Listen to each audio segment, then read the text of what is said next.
baadiyyaa kootu boontuu diyyaa halkanii guyyaa nasiibiniyyaa.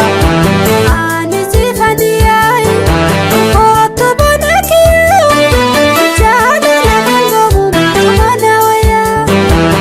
Bareeda baadiyyaa kootu boontuu diyyaa halkanii guyyaa nasiibiniyyaa.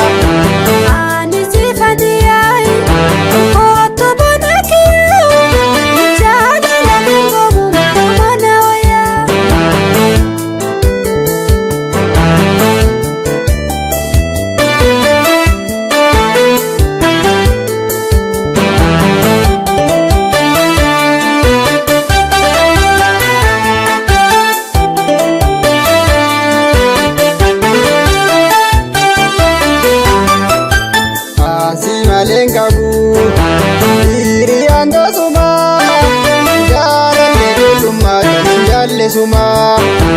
Hirina yaaduma kan jaallesuma naaf si jaalate asargachuu nawaa.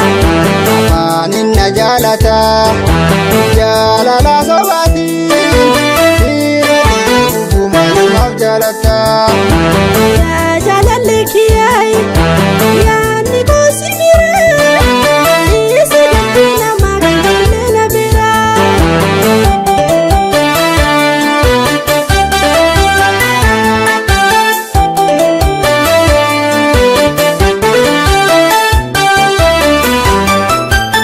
Bareeda baadiyyaa kootu boontuu diyyaa halkanii guyyaa nasiibiniyyaa.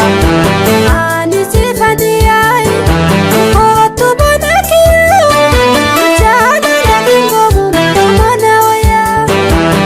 Bareeda baadiyyaa kootu boontuu diyyaa halkanii guyyaa nasiibiniyyaa. Ani sifadiyyaa kootu boona kiyyaa jaalala galgoomu mana wayyaa.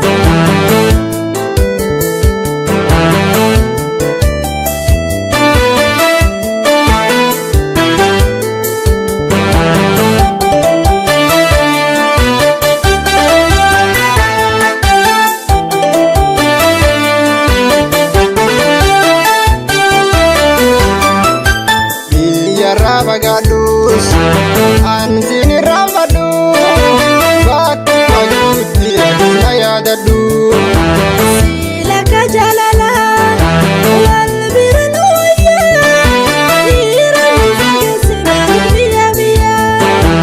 Jaalallee jalqabaa taa'in faarsosuma siituu namarsanii bulfanyii namaa. Biyya baase jedhee anis gara murree obsa eege anis qalbiin irree.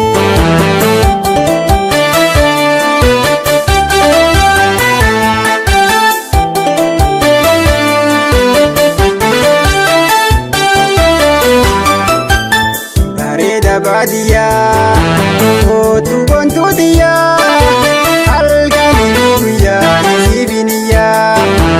Ani sifadiyyaa kootu boona kiyyaa jaalala galgoomu mana wayyaa. Bareeda baadiyyaa